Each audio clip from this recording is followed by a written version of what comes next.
से कहा, भीमसेन ने कहा हमको 12 नहीं 24 वर्ष जाना पड़े, आज नृत्यशाला में तुम कीचक को भेज देना, या तो कल का सूरज कीचक ही देखेगा या फिर ये भीमसेन ही देखेगा। द्रौपदी ने कीचक से कहा, रात्रि में नृत्यशाला में मिलना।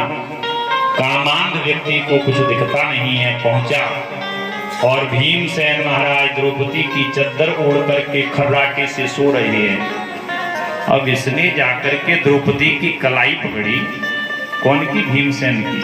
अब ये तो समझ रहा है द्रौपदी है और कहता है, देवी कल जब हमने तुम्हारी कलाई पकड़ी थी तब तो बड़ी नरम थी, और आज यह कलाई इतनी कठोर कैसे हो गई?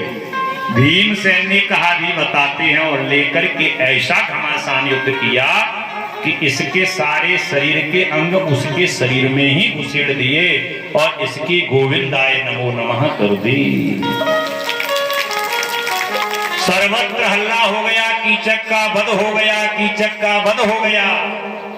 कौरवों ने सुना, सिवाय पांडवों के कीचक को कोई मार नहीं सकता। लगता है कि कीचक फिर पांडव कहीं विराट के यहीं तो नहीं है। कैसे पता चले? राजा विराट की गायों को खदेड़ा जाए, पांडव ये अन्याय देख नहीं सकते। आज सभी कौरव एकत्रित होकर के आए और उस समय राजा विराट तिगर्तों के साथ युद्ध करने गए थे और ये कौरव विराट की गायों को खदेड़ने लगे। नकुल सहदेव ने जब तक शक्ति रक्षा की और जब रक्षा नहीं कर पाए तो गायों को एक रोग उत्पन्न कर दिया जिसको कुशीता कहते हैं।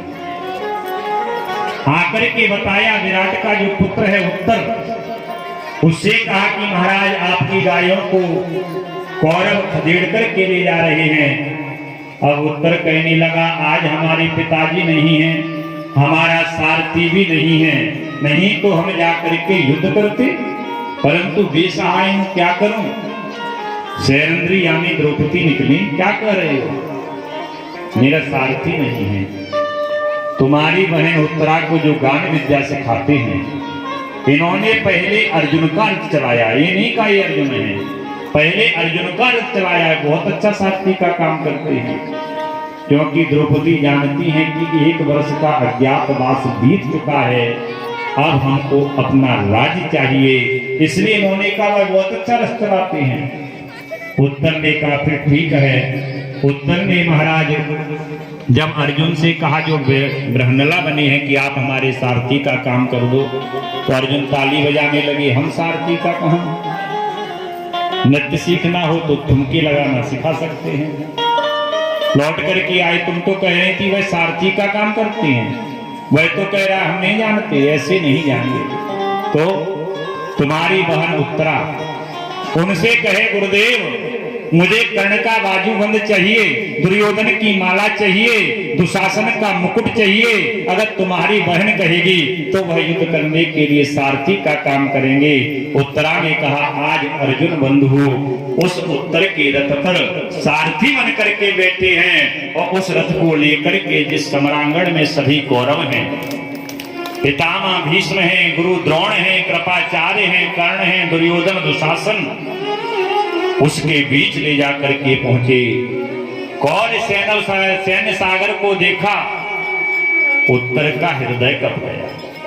बृहन्नला रथ वापस कर दो, इनसे मैं युद्ध नहीं कर सकता। बृहन्नला ने कहा, अभी तो बहुत बड़ी बड़ी बातें कर रहे थे, हमारा सारथी नहीं है, नहीं तो ये कर देता, वो कर देता। स्त्रियों के बीच में ही बड़ी बड़ी बातें करते हो।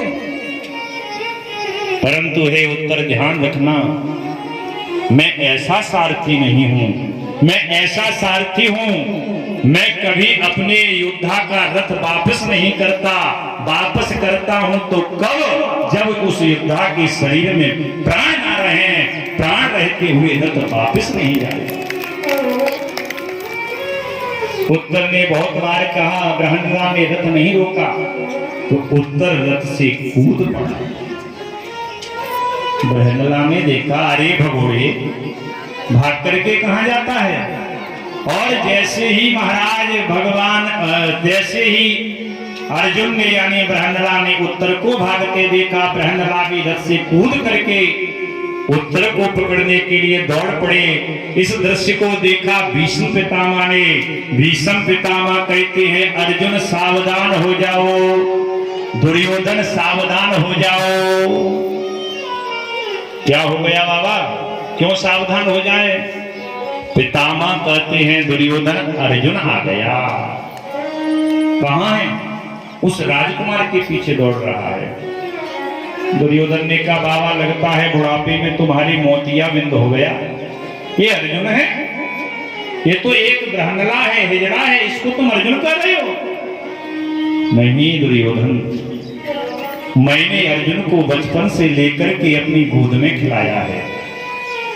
106 भाइयों में सबसे ज्यादा मेरा प्रेम अर्जुन के ऊपर रहा है। और मैंने कईयों बार देखा है कि जब अर्जुन दौड़ता है तो उसकी एड़ी उसके नितंबों से स्पर्श करती है। इसलिए अर्जुन के सिवा यह दूसरा कोई और नहीं हो सकता। अर्जुन ने पकड़ लिया उत्तर को, युद्ध करो। मैं नहीं कर पाऊंगा। युद्ध नहीं कर पाओगे तो सारथी का काम करो, मैं युद्ध करूंगा। आप कौन हैं? मैं गांडीव धनुषधारी अर्जुन हूं।